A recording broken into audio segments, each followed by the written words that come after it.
Welcome back to the Gutology podcast. Today, functional medicine practitioner Julia Davies is joined by nutritional therapist and fellow practitioner Muriel Wallace-Scott to explore the complex world of autoimmune disease and how our modern environment could be fueling the rise. This week, we'll dive into how the immune system really works and why it can turn against us, the key environmental and lifestyle triggers behind autoimmunity, and what we can do to calm an overreactive immune response and support long-term health. Plus, Julia and Muriel will be hearing from some of our listeners navigating their own journeys with autoimmunity. Hi, Muriel. Welcome to the studio. Thank you for having me, Julia. How are you doing today?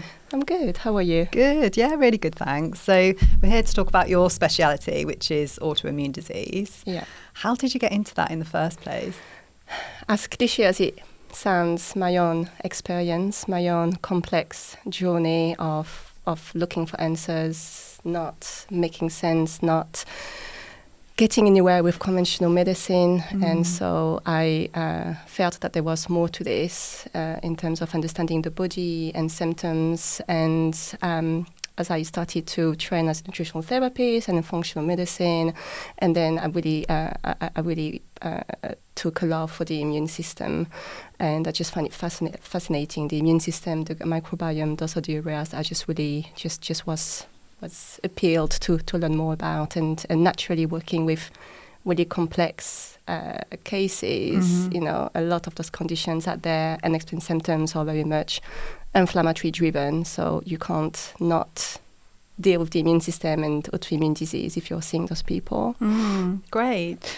So it's really nice when your own health changes in such a way that then it actually drives you to change your career as well. It's really exciting when things like that happen. You sort of feel like, without sounding corny, it's kind of meant to happen in a way because it's taken you into this really exciting area. Yeah. Yeah, in my case, it was more, my health took a while to shift once I took the plunge and changed career. And because I was a fairly complicated creature myself, that I just kept on having to learn and train and kind of build on my initial training because it just wasn't enough. But eventually I got there. And yes, it is amazing when that change happens. Great. And you must be benefiting so many people now with your clinic practice in London. It is really rewarding. I wouldn't want to do anything else as exhausting as it can be at times, but I do love it. Good. So with autoimmune disease then, because I think there's going to be a lot of people listening that have a condition like psoriasis or a thyroid problem and they actually don't even know that it's an autoimmune condition. So what sort of conditions, if we kind of name a few, are considered autoimmune?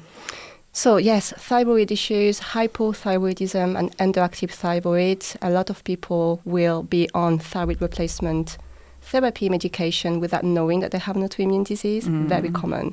Psoriasis, again, some people would just assume it's just a skin issue, but actually it is autoimmune driven.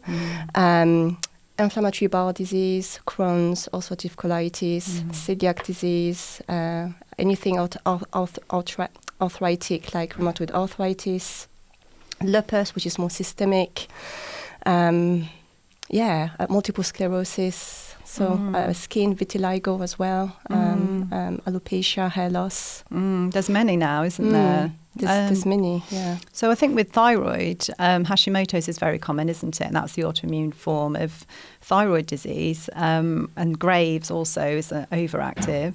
I think sometimes people don't know because the treatment is the same, isn't it? In the, sort of in the medical system.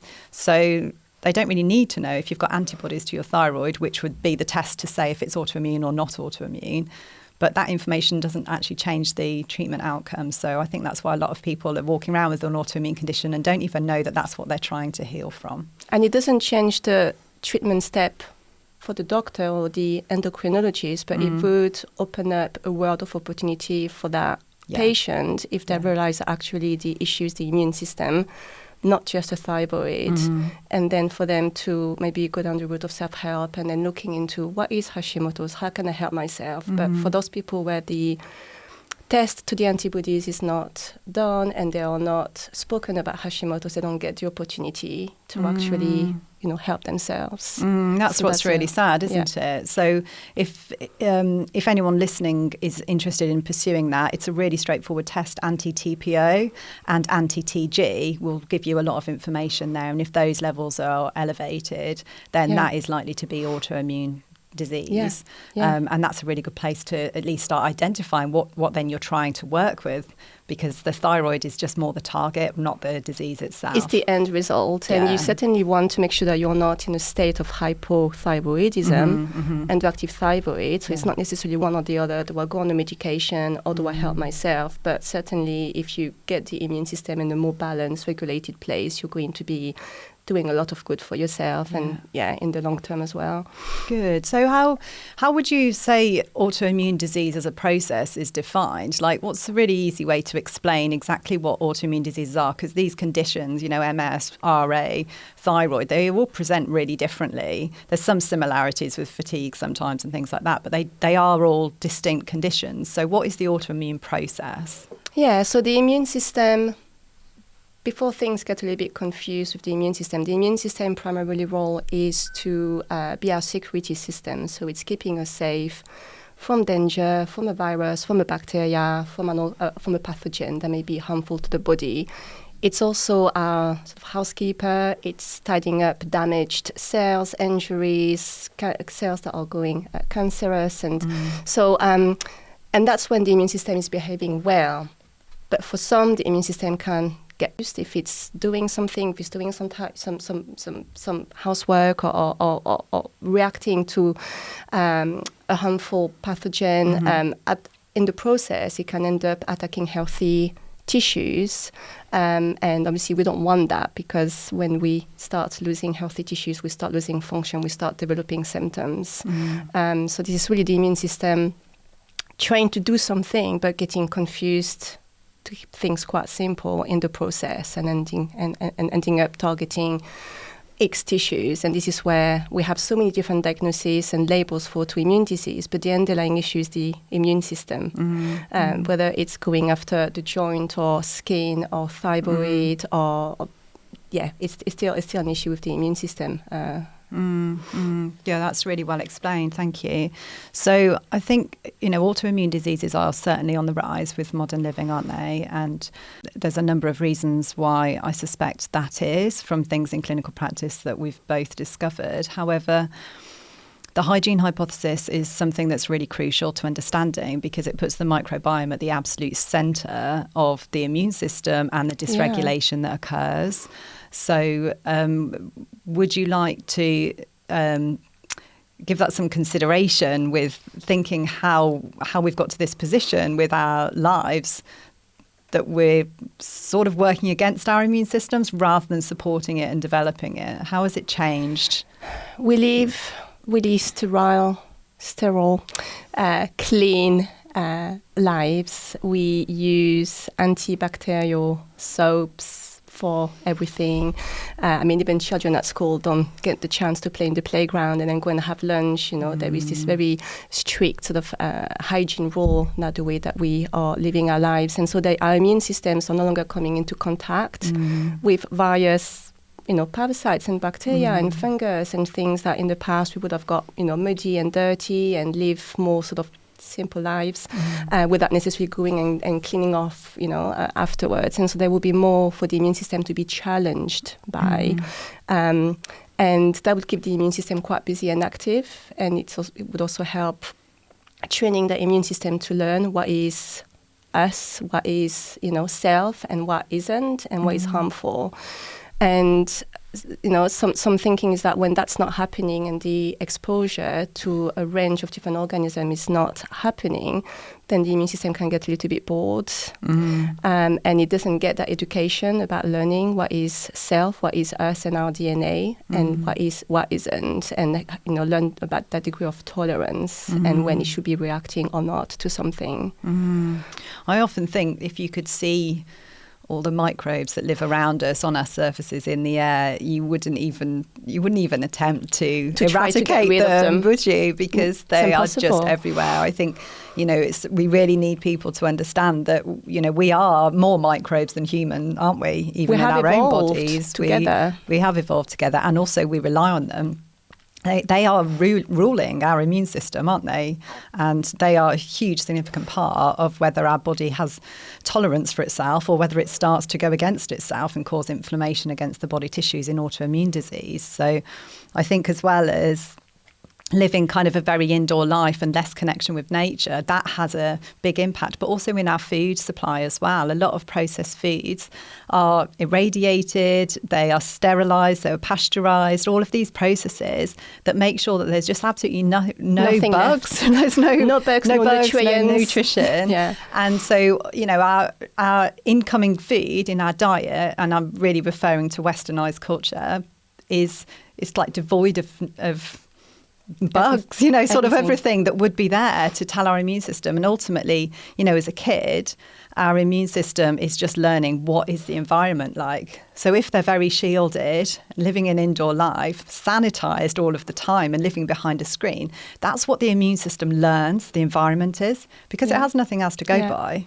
So then it can quite easily get out of control when it does come across something. And you made a really good point about us living our lives indoors and not spending time in nature. We all, work on computers. We don't maybe take the time to even get out, let alone get out in actual nature rather than just a city and a pavement. And so we don't even have that exposure like we did in the past. One of the things I often get clients to do is barefoot walking just in the garden, just for grounding and just that connection. But also that's another thing that people don't do. People often look at me like I'm quite strange, and that's fine. I'm okay with that. But that's you pick up all the microbes, the ecosystems from the ground, from the earth, from the soil, and you're not filthy, but you're not sanitized to you could get a dog. The nth degree. And a dog, yes. Let the dog sniff the fox poo coming to give you a kiss, know.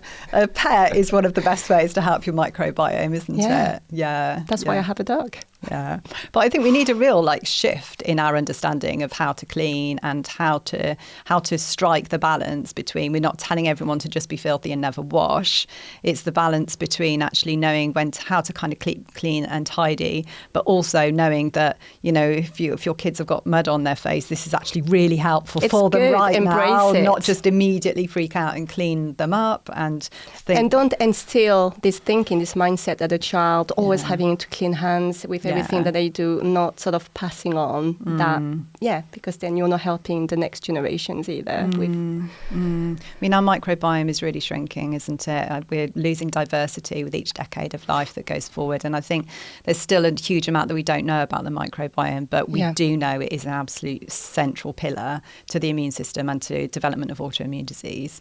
So one of the other things it does as well, of course, it protects the integrity of the gut lining. So do you work a lot with your clients with leaky gut, permeability issues, and understanding when the barrier breaches have been but the barriers have been breached, then what happens? What does that even look like? I think we can more often than not expect a degree of compromised intestinal barrier. It's never going to be the golden rule that everybody with autoimmune disease has leaky gut or intestinal permeability. But especially if we are seeing somebody with a lot of gut symptoms, if we're seeing somebody with a lot of reactivity to food, so what going in the mouth, it seems to be making the symptoms worse, triggering inflammation. So a lot of people that I see are dealing with chronic inflammatory conditions, chronic inflammatory symptoms. So there's always the gut and the health of the gut and obviously the integrity of the intestinal barrier to consider. And sometimes it's a chicken and the egg. Where do you start? Do you start on the gut support, gut barrier, microbiome, or do you start with calming down inflammation so the gut barrier has a chance to actually heal, right? So this is where you need to kind of work out for that person what makes sense. But yes, it's always something to consider. That's the clinical judgment aspect of it, isn't it? And everyone is truly different from that. But the horse has bolted from the microbiome, hasn't it, by the time the person's got swollen joints or inflammation in the brain. So it's something that you have to work with, that inflammation and, like you say, dampening it enough to start to improve symptoms whilst working on root causes around it, because you don't get your root causes on paper from the first session, do you? You need to dig deeper. You need to understand and peeling the layers of the onion, and and having the understanding that undoing in a way, or understanding the autoimmunity can take a bit of try and error, and really working out and having those conversations and getting the nitty-gritty, which doesn't always come out in that first session, which is already quite full on. Yeah, I love that, the peeling of the onion analogy. It's really good visual, isn't it? Of you peel off one layer, you deal with it, and then suddenly something else will present itself. And I think that's really good for clients to understand the process, because sometimes something will present itself quite strong, like a flare-up of something or something new, and people can feel like they're going backwards when actually they're getting closer to the core of the problem. And so this is real progress. And healing, getting better is never going to be that linear, smooth journey, because life gets in the way. They may catch a cold, they may have a really stressful time, they may, and so there's always little hiccups. So it's just about keeping looking at the bigger picture. We're still moving in the right direction. Is your setback as severe, as frequent as they were before, right? It's just part of the healing, and knowing that it can't just be that perfect journey that gets you from A to B. Yeah. So as well as the gut barrier, in terms of barriers, we've also got to consider the other barriers in the body as well. So all the mucosal membranes, the wet linings of your body. So lungs is a big one, and nasal passages, because they're a huge part of your immune system. They're the first point of contact that your immune system has with whatever you're breathing in. So some people come to me with like chronic sinusitis or congestion or postnasal drip, and these things are seen as a nuisance but not too much of a concern, whereas actually for me it's a bit of a red flag for autoimmune disease, because the immune system's screaming out, it's releasing a lot more mucus than it should be. So what's happening there? So part of the process with autoimmune conditions is understanding what they're inhaling that might be triggering or driving their autoimmune conditions. So things like fragrance products, what are they cleaning their house with that might be potentially toxic? Things in the air like pollution, inhaled molds and toxins like that. Yeah. All of these things need to be addressed, and we've got such a chemical lifestyle now. Very toxic world. Very toxic world. So these things will have to be addressed. What other presentations would you see in your practice that might indicate some of the barriers have been breached? So this is a really great example, what you've said about the lung barrier, the sinus barrier, because a lot of our immune system sits at the barriers in terms of, again, if you think about the role of the immune system being to be our security system, first line of defense, So think about ways that we're exposed to the environment. You're putting things in your mouth, you're inhaling, breathing things in. It's going via, obviously, sinuses, going to the lungs, the skin as well. So if the skin is compromised, if there is a cut, then that's another avenue for, danger to come in. The blood-brain barrier, whilst it's not technically a barrier dealing with the external wall, but again, the brain has that additional security around it, because it's such an incredibly important organ that there is that additional layer of security. And it is said to be that if the gut barrier, if the gut lining is compromised, that same process happening at the gut lining may also be happening at the blood-brain barrier. So just considering how is that person sort of triggered, what is the main avenue if we're thinking about triggers coming in from the environment, from food, and really listening closely at the symptoms that they are presenting with will be helping sort of making that judgment and where you're starting in terms of your approach. Do you see a lot of recurrent UTIs, urinary tract infections, maybe vaginal thrush and dysbiosis there? That's sometimes a bit indicative that the mucosal linings in that region have that's another been barrier. breached as well. It's another barrier, It's another barrier. And it's also, when we think about UTIs or anything that is recurrent, we're also thinking about a dysregulated immune system, an immune system that is not able to cope with its pathogen load. I almost think about the immune system is juggling all those different balls in the air. Can it keep them up? Can it keep all the balls in the air or not? And if it's not able to juggle really efficiently, then balls are going everywhere, and and it's overwhelming. So when there is anything that is recurring, I'm really questioning about why is the immune system overwhelmed that he can't deal with whatever that is inside or coming at it, that it's, that you just can't resolve the issue once for all. So what happens inside the body then if you have got a dysregulated immune system because of being too clean or living in a modern way or having loads of chemicals and breathing in fragrance things, whatever it may be, or the causes that we've discussed, what's then the result? What happens in the immune system then to then cause something like psoriasis or Hashimoto's or rheumatoid arthritis? What's that next step that happens? Yeah, the immune system can be broken down in different parts, and it can be it can become quite complex if we go down to the individual immune cell and their role. But really what we want to be looking at is the immune system should have an initial phase that is inflammation, it's reacting, it's responding to something, and then there should be processes in place to bring the inflammation back down to normal and make sure that inflammation, that response doesn't get out of hand. And often for those individuals who end up in a state of chronic kind of switched on inflammation, that they may have their regulatory T cells. Those may be, suppressed or depressed, so they're not able to manage the end of that inflammatory process. So the T regulatory cells, they're ones that actually help to keep things in order and control. So they're regulators. Yeah.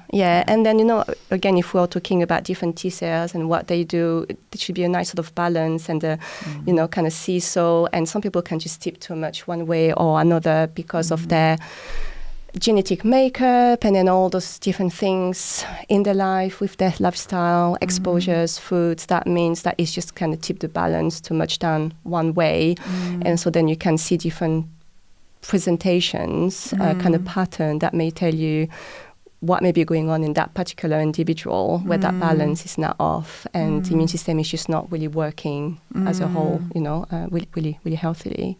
So there's some studies that refer to vitamin D and that's being quite a key nutrient for prevention or, working with somebody who has autoimmune disease, in that I think there's a correlation with people that have vitamin D deficiency might be more susceptible, and people that have higher levels of vitamin D are more controlled in their flares or their duration, things like that. So how does that work? Vitamin D helps up-regulating, increasing those regulatory T cells.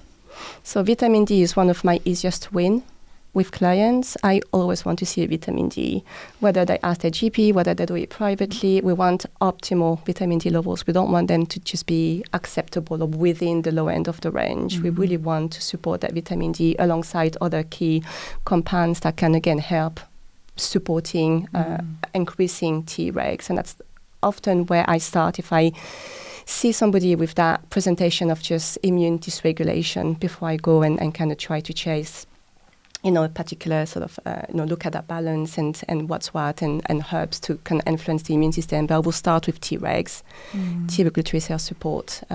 That's really logical. So do you find that people are quite deficient in vitamin D when they first start working with you, when you first test it? Does it vary? Most are not optimal. Yeah. So there is a difference between being deficient and being optimal. So they may be okay, they may have acceptable levels, but if they are dealing with a chronic inflammatory condition or autoimmune disease, I want their levels to be optimal. So we're still going to be supporting the vitamin D regardless. I've been coming across really emerging data about vitamin D and how it's not necessarily directly replicated by taking supplements. If we're having low vitamin D globally, it's more to do with like a marker of how connected we are to outdoors and natural lights, because obviously we make it, don't we? We need UVB from the sun to trigger our cholesterol in our skin and make vitamin D from that. And there's a huge amount of processes biologically that accompany that, and that can't really be reduced to a pill or a vitamin D spray, although I use these things in practice and I've seen really good results. But I think there's a lot that we don't know yet about there's a big global issue with this deficiency of light, perhaps marked by what your vitamin D level is in your blood. So how do we rectify it? I think it's just a part of the picture to supplement with vitamin D, but part of the understanding the hygiene hypothesis background to autoimmunity and the the correlation that has been observed with vitamin D and risk of autoimmune disease is getting out in nature. That's the bottom line, isn't it? It's the bottom line. It comes back to the most simple solutions, doesn't it, really? And you can't supplement your diet. You can't supplement a unhealthy diet. Yes. You can't supplement your way out of it. You can't supplement your way at a lifestyle that isn't supporting you in many ways. So again, ideally, you want to do your vitamin D supplements in the short term, or whatever it is that you're finding you're working out is your sweet dose and your maintenance dose, for you. But you also want to spend the time outside. You want to get the different rays at different times of the day, so your body is also in that circadian rhythm as well as light exposure. So it's, ideally, we don't just want to be doing the green pharmacy approach where we are just giving a supplement instead of a medication. We really want to be, shifting people into a different mindset over time. It's taking short-term actions as well as long-term ones, isn't it? Because when you're ill every day and you're in a lot of pain and you're fatigued, you can't necessarily do the long-term actions yet. You might need some short-term. You might need a bit of green pharmacy and use some high-dose vitamin D and vitamin A to just get you on your way. But then when things start to settle and you can start to come out of it, that's when we can look at all these longer-term things that are really addressing the roots of how your body and your immune system got to this position. Because do you believe that your body can heal? I do. And I think it's really important to believe that it can. Because if you don't have that hope, that belief that you can, then what are the chances of that to actually happen? I think that mindset is a very important part of the healing process. And I do, and it's something that I discuss with clients, and it's something that I can, if I have a new client and I'm kind of sense where they're at, my expectation of them responding to those first steps is going to be more guarded if we are starting from a place of that not having that belief, that state of just feeling hopeless or deflated. So it is really important, and it's really key, I think. Yeah, I find it a really common thing, that hopelessness at the beginning, and a lot of people use the term something along the lines of, I know you probably can't help with this, but, and they start their sentences with that. It's like, I know there's no hope for me, but if I could just get a little bit more energy or a little bit of this. And actually, I think it's almost culturally indoctrinated now that when you get an autoimmune condition, it's something that generally progresses and generally gets worse, when actually, you and I have seen so many cases of people that can live a completely normal, healthy life, and they will always have to have consideration to their autoimmune condition. But once you learn so much about your own triggers and drivers and all of the things that were fueling it before, and you've learned from that, then you can go without having flares of your condition. And this is what we're aiming for. And you know how to manage your flares if, let's say, you catch COVID or you catch flu, or and life gets in the way. Right, it's none of your undoing, or then you hit that phase in your life with women with, menopause, and there's that shift. But you are going through those triggers or those changes with a healthier baseline, with a better regulated immune system. But we're also, trying to educate clients so they understand, they know what to do to then manage those setbacks. And yes, it's absolutely possible to live a healthier life. That's really encouraging to hear that. Yeah.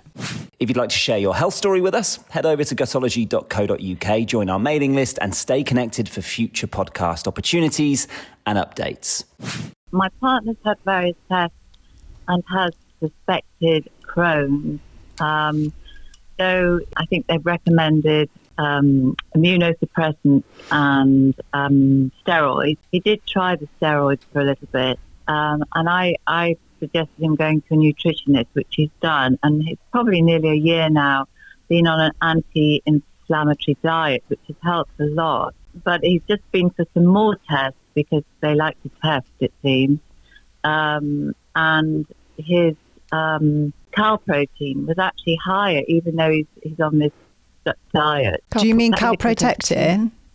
Is that what it is? Is that what you're referring to? It's like the inflammatory marker, calprotectin? Yes, exactly. That's gone up. Okay. Yeah, sorry, because I'm not very, I don't know a lot about it, so I'm just sort of trying my best to research where I can. That's okay. We can help you.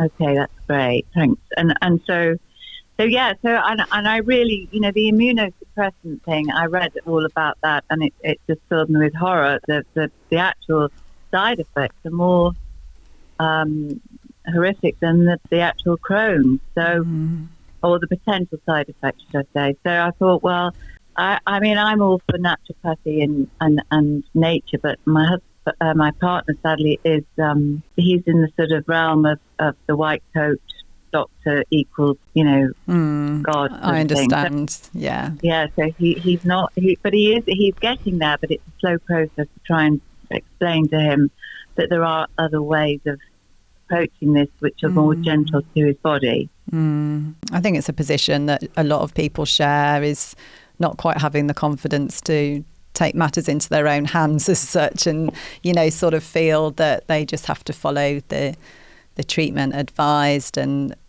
that's the job done then, rather than look into other aspects and take more of a root cause approach. Yes, yeah, I think so. Yeah, I mean, I think we're all made of the same stuff. So plants and nature would make sense to me to heal the body rather than a more sort of chemical pharmaceutical. But that's just my take on it. I think there's often a desire to find a kind of miracle pill in a sense, whether that's a natural herb or plant. And glutathione is very good in some ways, and it's something that we would use in clinic. But I would say, I try and take quite a logical approach to managing autoimmune conditions, and from the beginning looking at what evidence that you do have. So if your partner is taking steroid medication and an anti-inflammatory diet, and the calprotectin has gone up, so the calprotectin is quite a reliable marker of the activity of the inflammatory bowel disease. So if it's gone up, that means that you're missing something. There's something there that's a driving force behind the condition that's not been addressed with just the steroids reducing the inflammation and the diet reducing the inflammation. So it might be other things to consider, like maybe potentially infections or things that are burdening the body from a toxicity perspective or a microbiome perspective that actually aren't addressed by steroids or diet.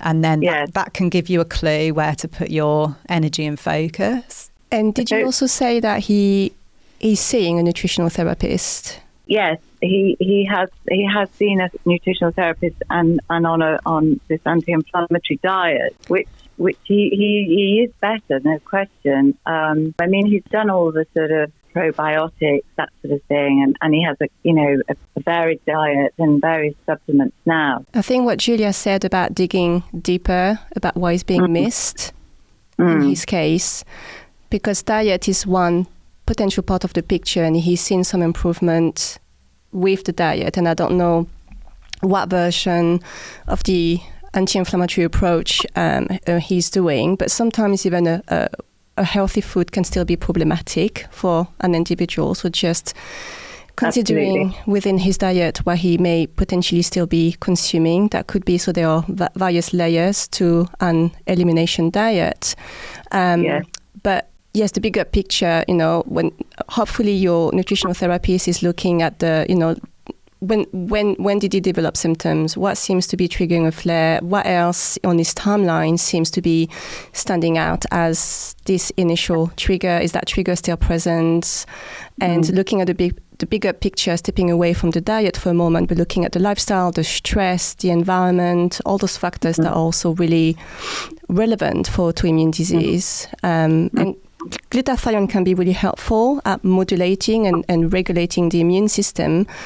And you always want to start anything like that really slow, a small dose, see, and again, ideally, if he's already working with somebody, involving them and making sure that they know what he's doing and getting guidance. But some try and error with things like this, I think is is one way to do this, but really try to get a better understanding of the bigger picture. In his case, if his calprotectin is going up despite all these efforts. Just know that it is possible to really recover from this condition. It's not something that you need to struggle with forever and ever. It is something that needs to be carefully managed. But, we've had great results with Crohn's disease and ulcerative colitis and all other inflammatory bowel conditions. And it responds really well when you start to understand it more. Ever since I got a root canal done, my health has really gone downhill. I'm not sure if it's a coincidence or not. Recently got an MRI to find that it's looking like it's MS, but I still need to get further MRIs and a lumbar puncture to be for sure. That's really interesting. One thing we do in clinic is actually go through and prepare a timeline with people, because it's a really crucial aspect. It's like, when was that moment that you've not been right since? And if you can clearly identify with that, I definitely feel it's an area that may need addressing at some point. It's hard to say if that point is now or if there's other things that need to be put in place first. But do you understand how the root canal might be contributing? Well, the fact that the neurologist at the first appointment, he did say, look, you need to get yourself a better GP. You have no symptoms of MS. They were saying that it was just my personality, that I needed to deal with my anxiety, that there was nothing wrong. And then the MRI came back and it was like, actually, there is very good chance that this is MS. But then because I wasn't showing the typical signs of MS, I'm like, well, maybe it was the root canal then. I'm not a dentist, so caveat to what I'm about to say, but it's something that I've come across in practice quite a lot. And, there's a huge amount of channels, really microscopic channels beneath the teeth, and they can get bacterial infections or colonizations there. And what then they do is it sort of almost like drips like a very low level infection, not necessarily one that you'd feel symptomatic of in the mouth or in your dental health at all, but it's like constantly seeping an infection into your bloodstream, and it can set up a high inflammatory level in the blood, all coming from there. So, I'd say instinctively, I think you're onto something in terms of not necessarily saying that's the cause, because I would say with all autoimmune diseases, there's not one single thing, but it may have been something that triggered the process. But perhaps on an underlying situation that was perhaps ready for a trigger. So there's quite a lot potentially to consider underneath. But I'd say if you can get yourself under a biological dentist, this is the sort of thing that it's worth getting the right support. What you don't want to do is go from pillar to post with people that don't understand the connection between the dentistry and the autoimmune condition.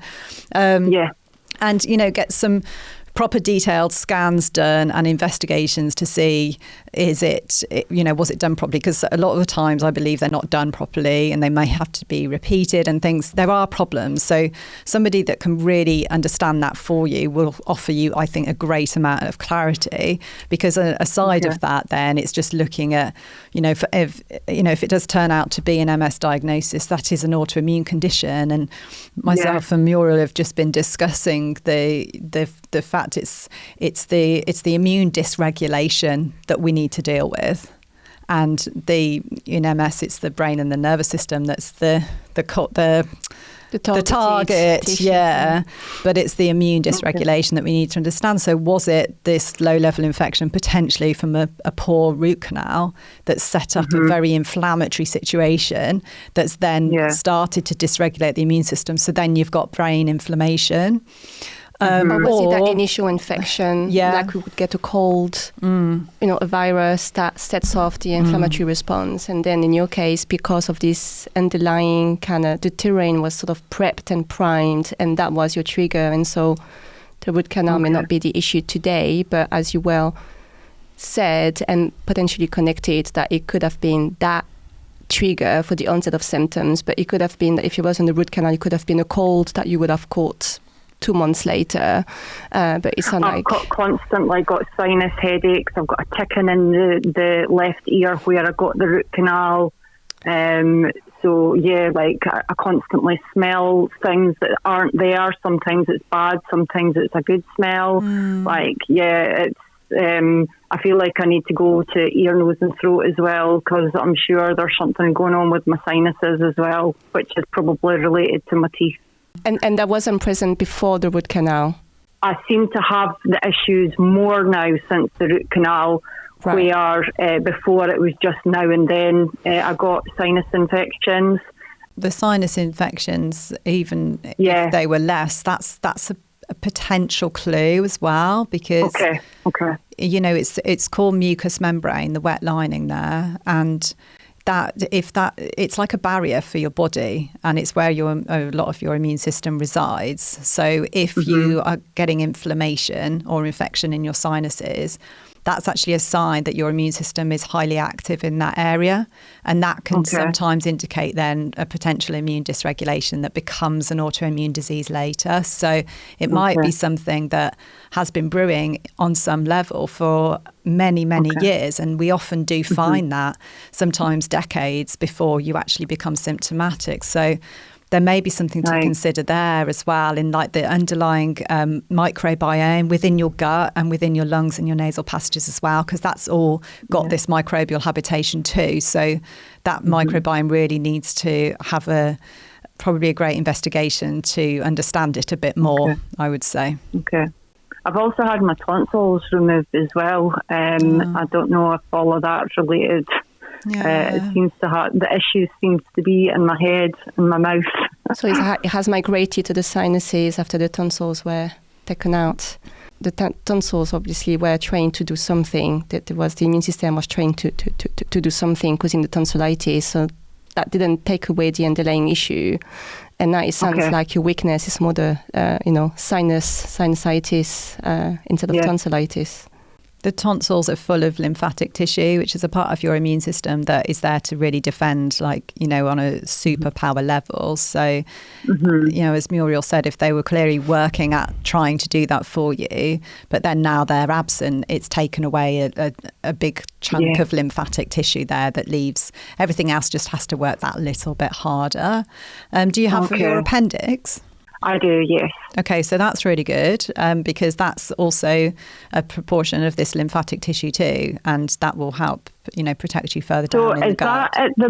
Is that at the bottom right-hand corner? Yeah, that's sometimes I get a pain there. Oh, that's interesting. But like I get problems with constipation, and I've just been. I'm just waiting on results back from what's the bacteria in the stomach. Helicobacter pylori. Yeah, I'm just waiting for the results to come back for that as well. So, interesting. The appendix is in the lower right, but also in females it could be like ovarian. Also, it's where the valve is from the small intestine to the large intestine, which is where the appendix kind of hangs off. So that area could potentially just be like a buildup of fecal matter, maybe a little bit of a blockage. Okay. In fact, that's something I would actually say more recently been seeing people with more of a right-sided blockage, like kind of more discomfort in that area. That's something I've seen in probably just more recently in practice, actually. And that can sometimes be to do with the vagus nerve and sort of not being physiologically kind of relaxed enough, in a sense that it can impact the motility of the gut and cause that sort of blockage in the colon. In the meantime, what you could do is get some castor oil, which is a really, really old-fashioned remedy, and put it.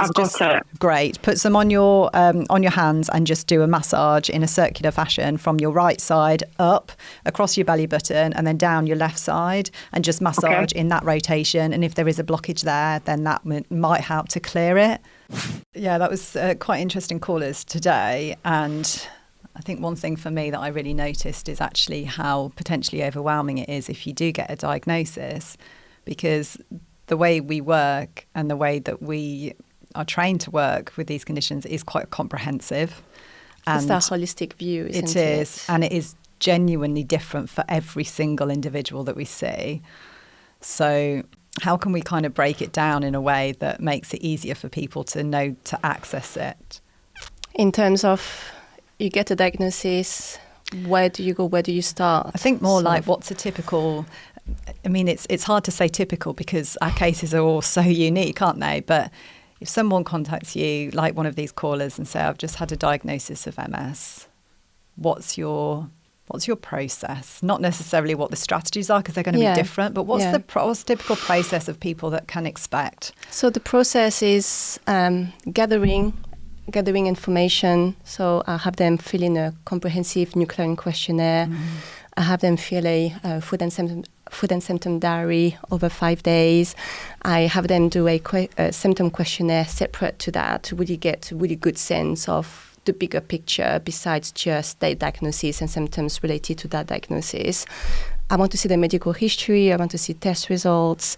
And having that first initial appointment, which is a long 1.5 hour appointment, where we are really going into depths in those areas that once I'm prepared and I've reviewed all the information and I have some sense of their timeline and them and their lifestyle and their history, where do we go? What do I want to know more about? What do I need to dig deeper into? So, it's not about just organizing a test, doing a stool test or doing whatever sets of tests and hoping that the test will provide the answer. It really starts with a comprehensive, detailed history, and we're taking the time to speaking to that individual to really understand them and potential triggers and contributing factors into the disease. So considering testing, if people do have the budget for those kind of investigations, what sort of thing do you tend to look for? I tend to take a more sort of minimal approach compared to other practitioners in our field to testing. Over time, I am learning more and more to rely on, again, that detailed history. I always want to see a good, comprehensive, what we call basic blood, so biomarkers from the GP, just looking at the more basic sort of conventional tests, first of all. And then it depends on what it is that we've discussed in that initial session and what else we may want to be also organizing. It could be gut, it could be, small intestine with SIBO, it could be doing some further autoimmune testing, it could be considering mold, it could be doing allergy testing. Some people have allergies to the environment and then have no idea, and it's just feeding into this, into this fire. That's probably a good sort of, the most sort of common tests that I would be thinking about. But nothing replaces some basic, in quotes, basic biomarkers, looking at full blood count, inflammatory markers, vitamin D, all these things, B12, iron profile. And I'd also advise that people actually get a copy of their results, because quite often you were told everything's in normal range, there's nothing wrong with you, get on with your life. Is it normal or optimal? Is it normal or optimal? Yeah. I see blood tests like shoe sizes. Like my feet are a size 5. So if I'm a 7 sometime, is that okay? It's absolutely not okay, but it might be still within the normal reference range. So we can pick up patterns, and we look at tests very differently to how your GP might do that. So even if it's not anything immediately red flaggy, that can help us understand your physiology quite a lot better. So that can sometimes be a helpful thing to do and bring to your practitioner. Looking at patterns, if you have had multiple sets of tests, if you only had one recently or in the past, repeating some of those tests to get an updated picture of the now. But yes, that's very relevant, and I need to see this information when I take somebody on. If they haven't provided it beforehand, they'll send everything to me after, but that's really important. Great. Okay. So then I really like to address people that wouldn't usually be able to invest in functional medicine at all, because that's the reality of the situation. Unfortunately, at the minute, it's all private healthcare, isn't it? So it might not be an option for many people listening. So from our experience, how about we put together some sort of like tips and general guidance that can really help people with an autoimmune condition and just things to look at? Yeah. And again, that question is always asked, because the expectation when you start working with a functional medicine practitioner is that you may be spending thousands and thousands of pounds on testing. And some people, it's not the case. It doesn't have rarely to be. Rarely the case. Rarely with us anyway. It may be that others have had different experiences working with somebody else, but we've that's not how we operate. No. And again, there is so much that one can do for themselves that doesn't cost anything or much at all, considering, and it's best to do with a practitioner if they can, because you could look at your lifestyle and your diet and working on your sleep and all these things and your stress, but where do you start and what is that change that is going to yield the biggest relief in your case, and having a pair of eyes that is looking from the outside into your health and your lifestyle and all that you share can be helpful to actually I really get the sense that this is a big issue, more of an issue that you have considered. But tweaking the diet doesn't necessarily cost much more money. Obviously if you're swapping cheaper sort of very processed foods for better quality foods, there's always going to be, a financial sort of spend. But it's not going to be thousands and thousands into, a test. But considering the diet, cleaning up the diet, considering some sort of elimination diet, anything from removing a particular food to going full on sort of autoimmune protocol diet, the AIP, to some people will go even, further than this. But there is certainly a lot that one can do in manipulating the diet to see how much of a relief they may be getting from this. Considering, again, reconnecting with nature. Hopefully it does not cost anything. Looking at your stress, looking at your sleep. And if you're not somebody who's been prioritizing sleep because there's always a long list of things to do at the end of the day, or going out and socializing, can we shift this for a few weeks? And can we see how much better you feel if sleep becomes top of your list, your priority? That can make a huge difference. You can't supplement your way out of not sleeping and just living off caffeine. And so, those are things that don't seem to be big things, but actually they can make a massive difference. I think if I had to name two things that were the biggest hang-ups for people with autoimmune conditions, it would be stress and sleep. Stress is a constant topic of conversation. Absolutely. I think as well, if you're not sleeping, so many biological activities occur when you're asleep to repair your body. So if you're missing out on that through either not prioritizing sleep or through not being able to sleep for an unknown reason, that's really the goal initially. And you've got to get to that reason. If you can't get to sleep or stay asleep, this may well be where you start. Yes, exactly. And even working for a practitioner, we may be putting some little things in place and getting some bloods done with your GP, but the sleep may be our primary focus for those initial few weeks because you just need to start sleeping again. And understanding, is your blood sugar? Is it, just things around you waking you up? Is it histamine dump in the night? There's so many things that it could be affecting. Is it hormones? I often get people to wear a continuous glucose monitor and have a look at their blood sugar, because if you're getting dips at night, that's enough to wake you up. And if you're getting highs of glucose, you're going to also be getting highs of insulin, and that's going to keep you inflamed and trying to metabolize overnight. And so that can often be the culprit. There's so many reasons, and it's so complex why you don't sleep. But stabilizing blood sugar is another very great point that you're making. That can be incredibly impactful. You could have the best possible diet, but it's all carbs. There's very little good protein, healthy fats, and you're not going to be feeling good eating that way. So balancing your blood sugar, less inflammation, more stable energy, more stable fuel to the brain.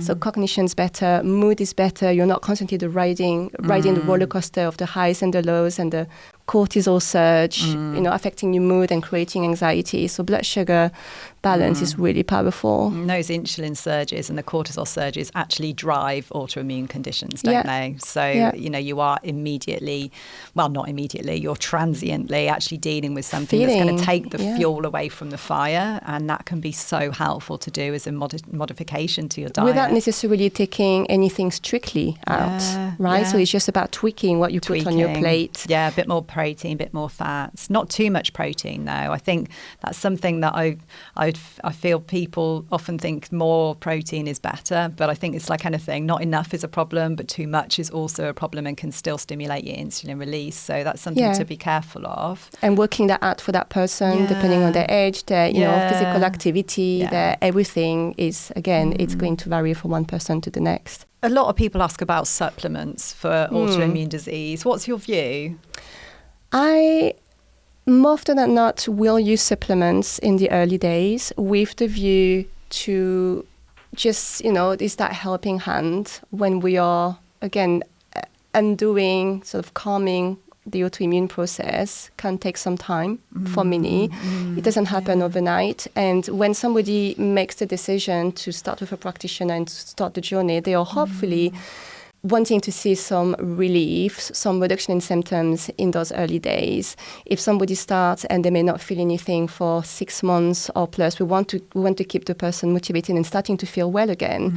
And I find that supplements just provide that additional support. And again, it's not supplementing yourself out of a very unhealthy diet or, a lifestyle where you're pushing yourself, and burning a candle at both ends. But I do use supplements. I find supplements really helpful. And again, it's about the quality of the product. It's about the dose. Some people who have tried all of the supplements and little bits of everything and they didn't feel any difference. None of them were, yeah. And again, was it, did you get what the pot says that it has, or the bottle? Did you try high enough of a dose for you to feel a difference? How long did you try it for?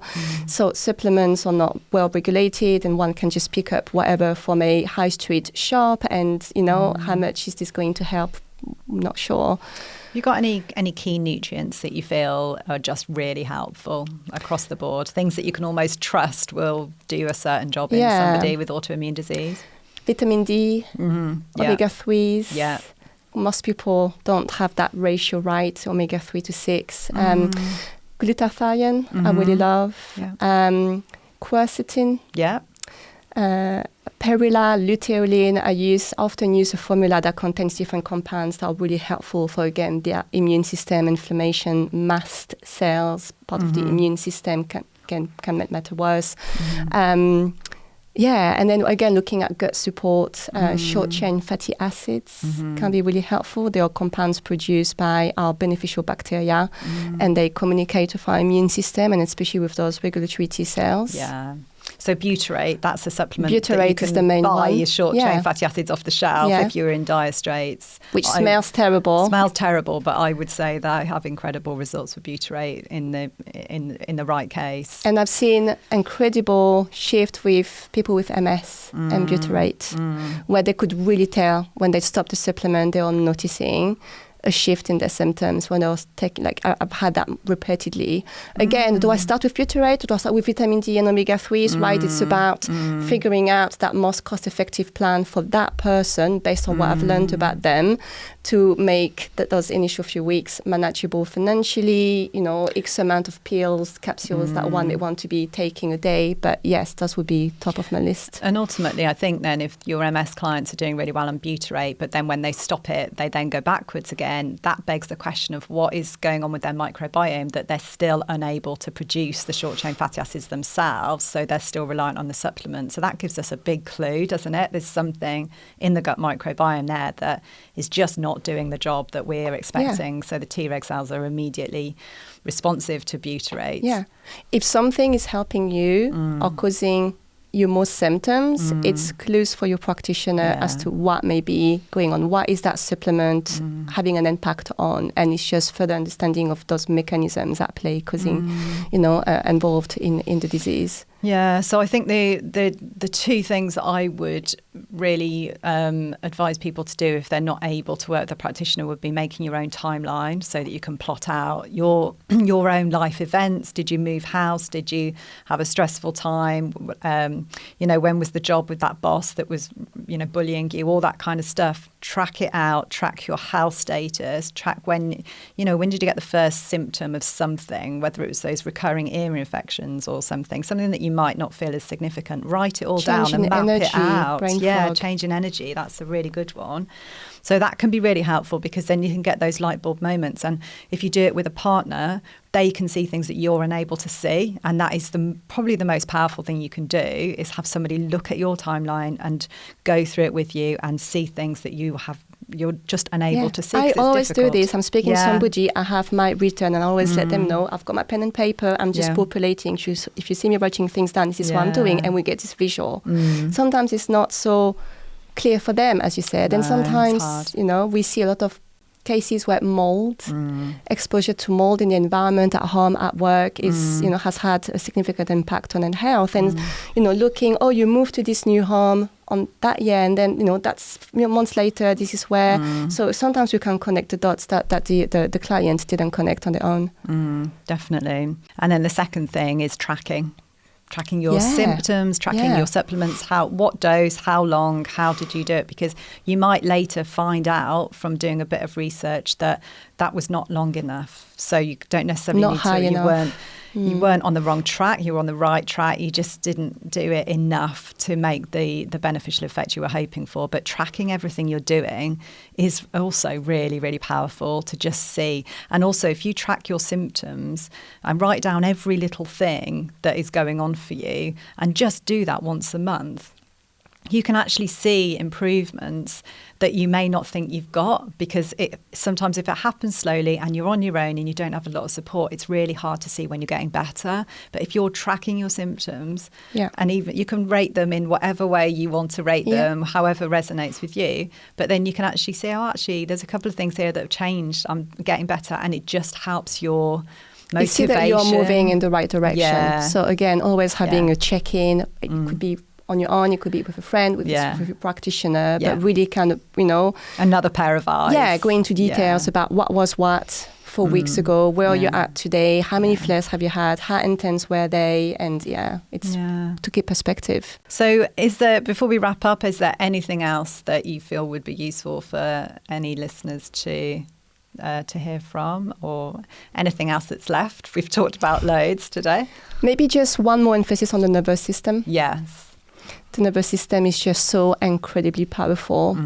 If you're somebody who feel that you have very little capacity to deal with stresses, you feel quite easily overwhelmed by little stresses, bigger stresses, and you just know that you're somebody, and because this is something that in practice I have clients finally realizing, actually, I realized that my nervous system is all over the place. I'm really dysregulated, and it's just not helping my case. It's slowing down my recovery. And there is so much that one can do, little things, bigger things, in terms of supporting the nervous system. But when we make that connection, you're showing that fight or flight, hyper-vigilant state that you're expecting danger. The immune system is also expecting it. It's more likely to react. It's more likely to misbehave. And again, you're just going to struggle to calm and rebalance everything. So it's a big one. Do you sometimes refer to Primal Trust or the Gupta program Often. and things like that, if people want to self-lead through a program that's designed for people that feel like that? Those programs are really helpful. I've also had clients do the oh my goodness, it just escaped me. The what's that device? The vagus nerve stimulator. Yes, I know that the Pulsetto is the one that, and I haven't tried this myself, but I have a few clients who have wanted to try, so I'm waiting on feedback. Neurosim, the Neurosim device. Yeah. Some people love it, and others makes no difference. But it doesn't have to cost hundreds of pounds to work on your nervous system. Just allowing time for downtime to do something that you feel brings you some calm, some joy, and is a good starting point for busy moms with children, where the responsibility of the children just falls on them. They don't even get 5 minutes to go use the bathroom. What can you do? Talking to your partner, your family, where can you start factoring in some time, for you? And little things can make a big difference in the long term. Yeah, one thing I've found really helpful for quite a few people is if they just feel really stressed, overwhelmed, they can't do the breath work because it's just too much for them, and they're not close to being meditating or anything like that. So I say, just think of a time when you were feeling really well, if that's possible, and what music were you into, and play that music, because that memory really connects to the memory of when you felt better and you were well, and it can be really inspiring to just for a minute take yourself back to that place. So that can be sometimes a way, because it's hard to access the nervous system. The more dysregulated it is, the harder it is to get into it.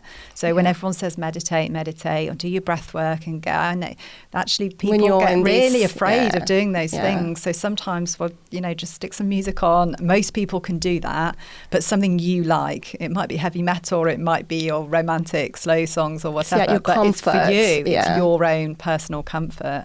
And the other thing that I would say, and related to the nervous system, is if you're going down the route of eliminating foods, doing an elimination diet, whether it be paleo, AIP, carnivore, you ideally don't want to stay forever in the elimination phase without being able to reintroduce anything. It may be that you are keeping some foods out because you've clearly identified those foods are not working for you, but don't end up, because even that is another stress on the nervous system, as well as obviously become afraid of food, afraid of your environment. Food anxiety, the fear of food is then a consequence of an initial step that you put in place to help your physical health. But so always trying to work out the why, the what and the why, and Good stuff. Thank you, Muriel. A big thanks to Julia and Muriel for such eye-opening conversations. You can find Muriel on Instagram at autoimmune.clinic and stay connected with Julia at Julia Davies_nutrition. Thanks for being a part of the Gutology community. We'll see you next time.